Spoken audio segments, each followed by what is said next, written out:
मैं मुबारक देता हूँ ये सोच वाला एमएलए रामबन जो बनाया आप लोगों ने, चाहे हमारे खारवान निगम की पंचायत ने भी 80% वोट दिया और रामबन के लोगों ने, नहीं तो बीजेपी सत्ता में है, बीजेपी के लीडर को जिताना चाहता, लेकिन मुबारक मैं रामबन की कॉन्स्टिट्यूंसी के लोगों को देता हूँ। इनकी क्वालिटी, इनकी जमहूरियती तर्ज और इखलाकी हुस्न देख कर लोगों ने इसको वोट दिया और इसको चाहे स्टडी कंटिन्यू रखना, हिंदू मुस्लिम सिख ईसाई को भाईचारे के साथ। सर कुछ लोगों ने बोला कि आप एनसी को ज्यादा क्रिटिसाइज करते हो, क्या वजह है ये? जो पुरानी जमात है ना हमारी, हमने गुनाह किए हैं, हमने 70 साल वोट दिया है इनको। मेरी माँ ने अल्बानी को वोट दिया, आज अल्बानी चलती नहीं है पहाड़ों में, आज ट्रैक्टर चलता जगह जगह, आज अल्बानी फाल वाल घुस गया कहीं।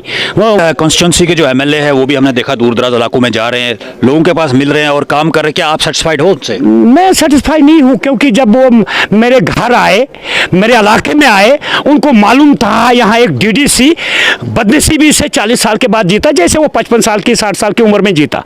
उसको कॉल करना चाहिए था मेरे सरपंचों को और मुझे, क्योंकि इलाके में आ रहा था, इलाके के नुमाइंदे हम ही थे जब तक वो नहीं थे। ये नेशनल कॉन्फ्रेंस वाले अंदर से मिले थे, इन्होंने एक दिन भी काली झंडी नहीं लगाई नेशनल हाईवे और जम्मू कश्मीर में, क्योंकि उनको पता था अनलिमिटेड हमारे पास कोठियां हैं, जहाज है, मोदी तो पटक के इनको अंदर डाल देता। ये इसलिए नहीं आए, साजिश थी, पटक के अंदर डाल देता। क्यों? वो किसी को बख्शता नहीं। अस्सलाम वालेकुम नाज़रीन, डेली सदाए पाकिस्तान पे फिर से एक बार मैं जुड़ चुका हूँ। मेरे साथ बब्बर शेर डीडीसी रामसू ए बशीर अहमद नाइक जी है। तो इनका मुद्दा जो है अक्सर लोगों के जो मुद्दे हैं वो लेके हमारे पास पहुँचते हैं, तो आज दोबारा पहुँच चुके हैं। इनसे हम जानेंगे क्या मसला है। जैसे अभी तक इन्होंने बताया कि जो टेंडरिंग प्रोसेस को बंद किया था उससे कहीं ना कहीं अभी मौसम सरमा में बर्फबारी और बारिशों का सीज़न जो है वो जारी है, तो कहीं ना कहीं पैसा लैप्स होने का जो है मसला है, वो मुद्दा जो है उसको लेके ये बात करेंगे। डेली सदाए पाकिस्तान में खैर मकदम है आपका। शुक्रिया सर।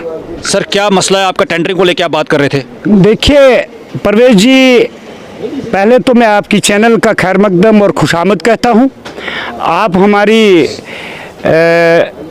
टाइम वक्तन खफ्तन देते हो, लोगों की बात रखने का मौका देते हो, मैं आपका शुक्रिया अदा करता हूँ।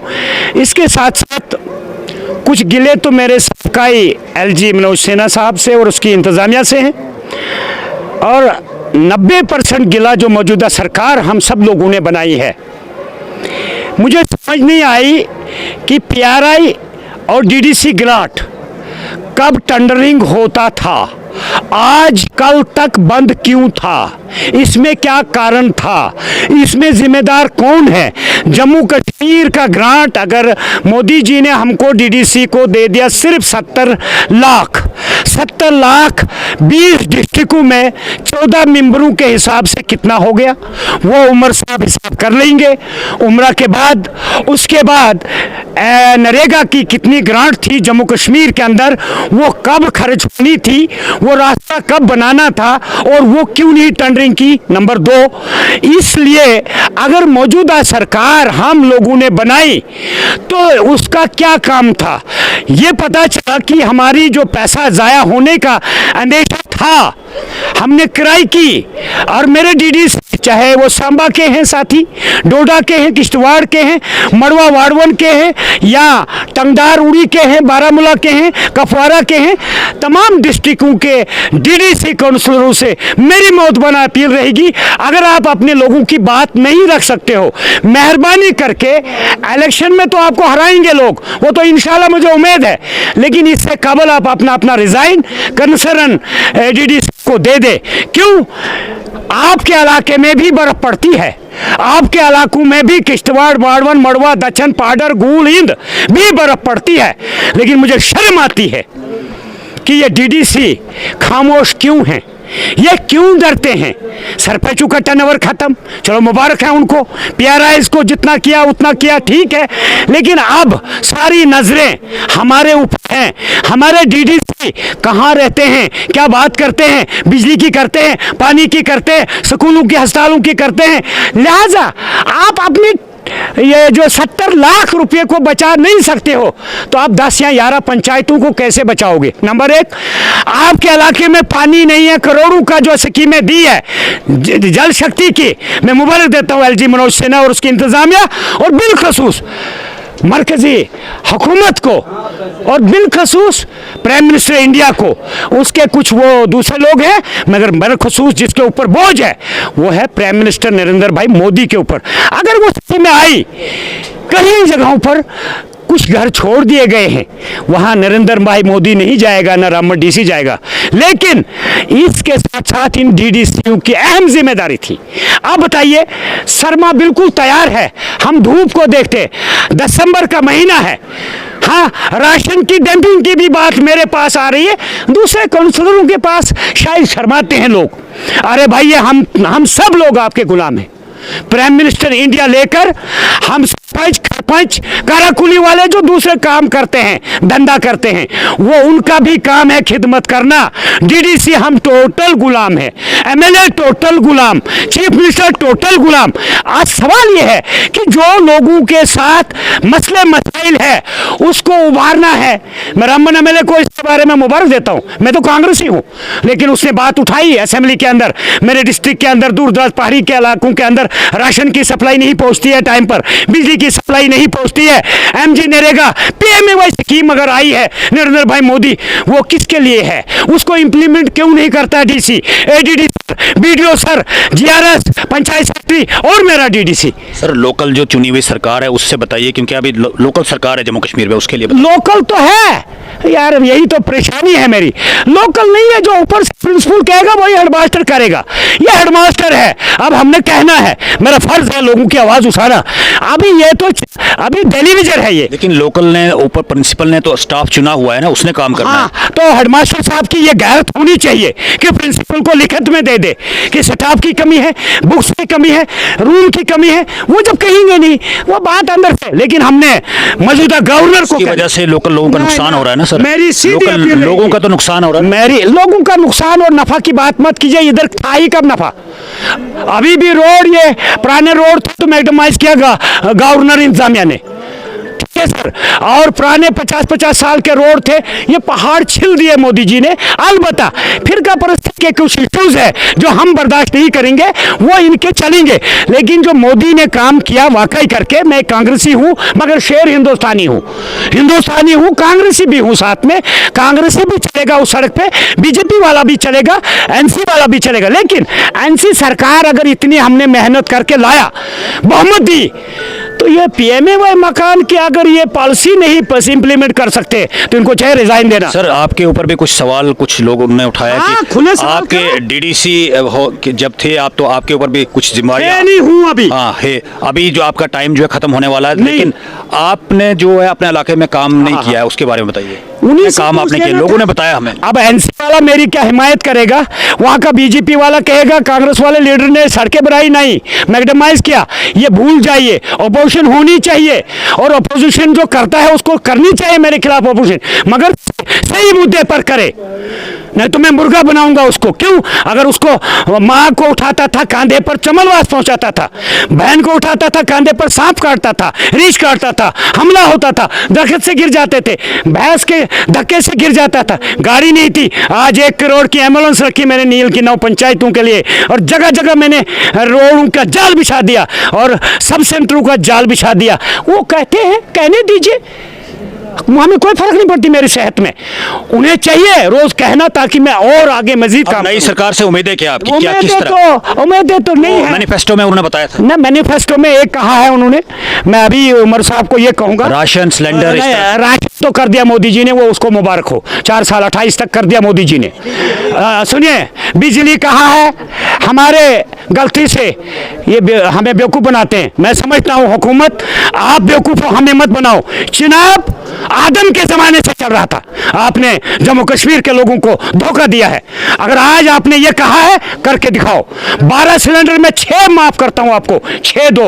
आपने 1 लाख बच्चों की रोजगार के लिए कहा है और डिस्ट्रिक्ट लेवल पर करनी होगी, वरना यहाँ कोई नहीं आएगा नेशनल पेंशन वाला, ये मैं खुल के बता रहा हूँ। अगर उसने भी झूठ कहा जुमला और तुम भी जुमला कहोगे, फिर यहाँ तुम्हें अधिकार नहीं हमारी बहन बेटी के पास दोबारा भीख मांगने आना, क्यों कि लीडर जो कहता है उसे करना चाहिए।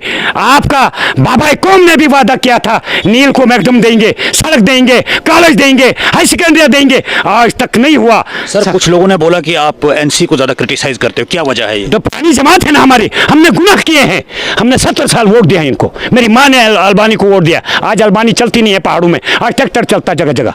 आज अल्बानी फाल वाल घुस गया कहीं, वो चलता नहीं है, वो समार गया खत्म, आज ट्रैक्टर चलता है। अगर काम करना है, अपने वादों को पूरा करना है, दोबारा उन इलाकों में जाना है, तो आप शुरू कीजिए गैस सिलेंडर बांटना, और जो 10 किलो आपने मस्जिद का है वो रखिए अपने पास। और हमें आपकी कॉन्स्टिट्यूंसी के जो एमएलए है वो भी हमने देखा दूर दराज इलाकों में जा रहे हैं, लोगों के पास मिल रहे हैं और काम कर रहे हैं, क्या आप सेटिस्फाइड हो उनसे? मैं सेटिस्फाई नहीं हूँ, क्योंकि जब वो मेरे घर आए, मेरे इलाके में आए, उनको मालूम था यहाँ एक डीडीसी बदनसीबी से 40 साल के बाद जीता, जैसे वो 55 साल की 60 साल की उम्र में जीता। उसको कॉल करना चाहिए था मेरे सरपंचों को और मुझे, क्योंकि इलाके में आ रहा था, इलाके के नुमाइंदे हम ही थे जब तक वो नहीं थे। उससे पहले वकार रसूल साहब था। वकार रसूल साहब एक तूफानी लीडर था जिसने भाजपा के खिलाफ एज ए पीसीसी प्रेसिडेंट, ये नेशनल कॉन्फ्रेंस वाले अंदर से मिले थे, इन्होंने एक दिन भी काली झंडी नहीं लगाई नेशनल हाईवे और जम्मू कश्मीर में, क्योंकि उनको पता था अनलिमिटेड हमारे पास कोठियां हैं, जहाज है, मोदी तो पटक के इनको अंदर डाल देता। ये इसलिए नहीं आए, साजिश थी, पटक के अंदर डाल देता। क्यों? वो किसी को बख्शता नहीं। गुलाम नबी आज़ाद एक हस्ती थी जम्मू कश्मीर हिंदुस्तान में, लेकिन उसकी भी मजबूरी बन गई कि भाई मोदी जी ठीक है, 2 आंसू आ गए तो उम्र भर के लिए वो गर्क हो गया आज़ाद साहब। ये भी गर्क होने वाले हैं अगर इन्होंने बहन बेटियों के साथ जो कहा है जम्मू कश्मीर की माँ के साथ वो नहीं किया, ये नजर नहीं आएंगे। एक मजबूरी थी, कश्मीर के लोगों ने एक्सेप्ट नहीं करना था बीजेपी को, इसलिए उनकी जय जयकार हुई। लेकिन वकार रसूल को भी लोगों ने धोखा दिया ना, उनको वो धोखा नहीं, जीत हार होता है। हमें अच्छा हुआ हम हारे, हम अब और सीखेंगे। बच्चा जो हारता है, बच्चा जो फेल होता है, वो स्टडी करता है, वो आईएएस आता है केस। मैं मुबारक देता हूँ अवाम को, आज अच्छा जजमेंट किया, अब काम तो करा। उनसे मैं डिस्ट्रिक्ट काउंसलर हूँ, DDC, district development councillor district का। मैं रियासत के चीफ मिनिस्टर को गुजारिश करूँगा कि आप रामबन के एमएलए को डिस्ट्रिक्ट डोडा और किश्तवाड़ और रामबन के लोगों की नुमाइंदगी दो, कैबिनेट मिनिस्टर बनाओ। इसकी अच्छी सोच है। ये तमाम हारे हुए पंच और सरपंचों को अपने इजलास में बुलाता है, ये नहीं देखता है मैं एनसी का हूँ। इन्होंने जो दावत दी लोगों को, एनसी के लोगों को तो देना ही देना था, लेकिन बनहाल का कहता है एनसी वाले ही रहने चाहिए। और बीजेपी वालों को कहाँ छोड़ोगे? कांग्रेस वाले शेरों को किधर छोड़ोगे? पीडीपी वाले शेरों को किधर छोड़ोगे? पैंथर के लोगों को किधर छोड़ोगे? हाँ, आज़ाद के लोगों को ऐसा नहीं होता है 60 हज़ार को बेईमान बनाने वाला और 30 हज़ार तुम्हारे साथ जो है वो उनको डिप्लोमा दे रहे हो आप, डिग्री दे रहे हो आप सच्चाई की। होते कौन हो आप? ऐसी बात कभी नहीं कहना, माफी मांगो। आप एमएलए के काबिल ही नहीं थे। मुझे जिनने वोट दिया, मुझे बीजेपी की 2% लोग हैं। ये अब उनका इंटरनल मामला है तो वो इंटरनल मामला क्यों कहेगा? जब सियासी बात आप करोगे तो वो भी करेंगे ना। हम 2 भाई हैं, एक भाई देता बीजेपी को वोट, वो क्या पाकिस्तानी बन गया? एक भाई देता कांग्रेस को वोट, वो क्या गद्दार हो गया? ऐसी बात कभी भी लीडर को नहीं कहनी चाहिए। मैं मुबारक देता हूँ ये सोच वाला एमएलए रामबन जो बनाया आप लोगों ने, चाहे हमारे खारवान निगम की पंचायत ने भी 80% वोट दिया और रामबन के लोगों ने, नहीं तो बीजेपी सत्ता में है, बीजेपी के लीडर को जिताना चाहता। लेकिन मुबारक मैं रामबन की कॉन्स्टिट्यूंसी के लोगों को देता हूँ, इनकी क्वालिटी, इनकी जमहूरियती तर्ज और इखलाकी हुस्न देख कर लोगों ने इसको वोट दिया और इसको चाहे स्टडी कंटिन्यू रखना, हिंदू मुस्लिम सिख ईसाई को भाईचारे के साथ सर आखिर में एनसी अपने जो नील के लोगों के लिए क्या कहना चाहिए? नील के लोग मेरे शेर हैं, जो लोग देख रहे हैं आपको, मैं उनको मुबारक देता हूं। उन्होंने एक शेर चुना 70 साल के बाद, वरना आज भी वोट डाला इधर उधर कोई बात नहीं, लेकिन आपको अपना था बशीर तब जाकर रोड खोले, अपना था बशीर मैग्डमाइज किया, अपना था बशीर एम्बुलेंस गाड़ी 3 में से 1 पहुंचाई नील पहाड़ की हंसराजी, गूल कट के गई खड़ी से, गूल अगर गाड़ी गई एम्बुलेंस चेयरपर्सन को, वो फयाज नाइक साहब थे बेचारे मेरी तरह कम ही पढ़े लिखे, मगर 40 लाख की गाड़ी थी। मैंने कहा तुम्हारी गाड़ी पंचर, मेरा साइकिल चले गया।